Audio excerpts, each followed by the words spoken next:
3-phase yung main. Tapos single phase pagdating sa branches. Line to line connection siya.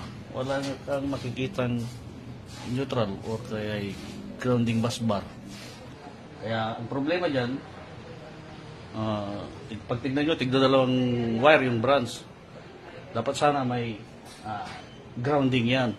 Para pag may naputol na hat, dumikit sa metal, yung ground wire, ang siyang magiging return, mag-trip yung breaker, siya yung paraan para mag-short circuit, mag-trip yung breaker pag may problema sa bawat branch. So, RYB sa main, kaya lang pagdating sa branches, may mga green, may mga white, black, red. Paano ko malalaman kung saan nakakonect na bus bar, di ba? Yan. Dapat, kung din ito, naka-color coding. Yung mga wires na nandyan sa branches. RYB din. Yan, RYB din.